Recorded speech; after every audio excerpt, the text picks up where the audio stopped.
Thanks for coming. Hello, I'm Matt Berger from the Metro. We're here for the Don Jon Press Conference. It's coming out from Relativity Media on September 27th. And I want to introduce, they don't really need any introduction, I'm going to introduce them anyway. We have Tony Danza, Joseph Gordon-Levitt, Scarlett Johansson, and Julianne Moore. So I'm going to hog the microphone really briefly and just pester them with my own question first. First off, how did you feel, this is for everybody, but also for Joseph, but how did you feel that this film wanted to comment on youth and relationships and sex and so forth, especially in relation to some of the more kind of like classic, 80s youth films and so forth? Yeah, well, it's a movie about how we can sometimes have unrealistic expectations of each other and how media can contribute to that. And, I personally have worked in the media, working as an actor in TV and movies my whole life, and especially in the last few years, I've been hearing it a lot where people will say, oh, I wish that my life was like it was in that movie, or I wish that I had someone like you in that movie. And when I hear that, frankly, I get a little startled sometimes because real life is not as simple as it is on a screen. And I think real life is actually a lot more beautiful. And there's a lot of details and nuances that you could never possibly capture in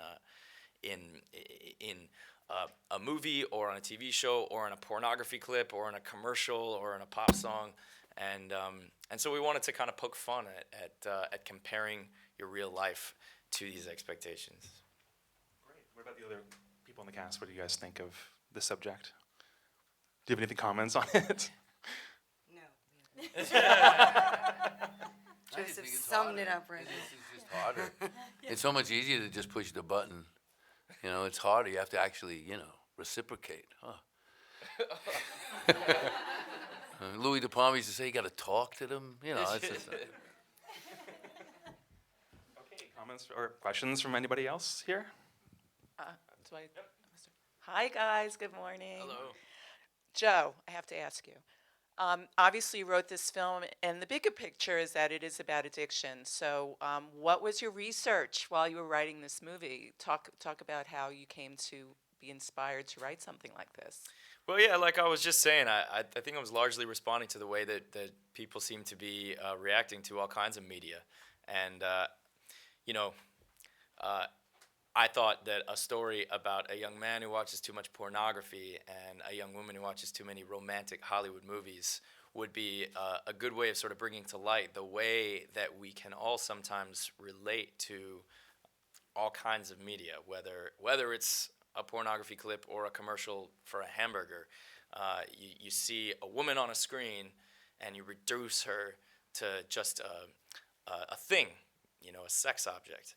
And that's something that I've been aware of really my whole life. My mom was always intent on making me aware of how that's a very common thing that happens in the media. My mom was very much active in the 60s and 70s and feminist movement, and she was always really keen to make my brother and me aware of this happening, and so it's always something I've thought of. Yeah, in a lot of ways it is. It's me writing a sort of comedy about a lot of the wisdom that she wanted to instill me with, and she really loves the movie actually, and that she was one of the first ones to read the script, and it's been great getting to talk with her about it. Was it always a comedy? Oh, actually, hold on, we need to get a microphone to you. I can yell. Was it always a comedy, or was there a darker version of it?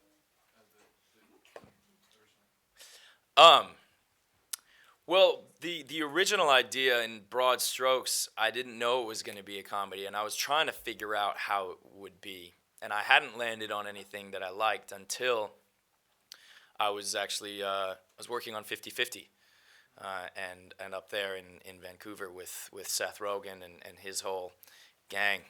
And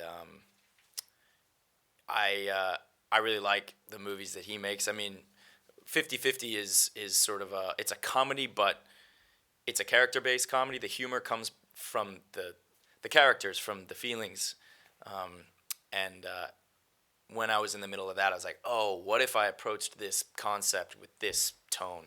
And that's when it really took off in my mind, and I really started writing it.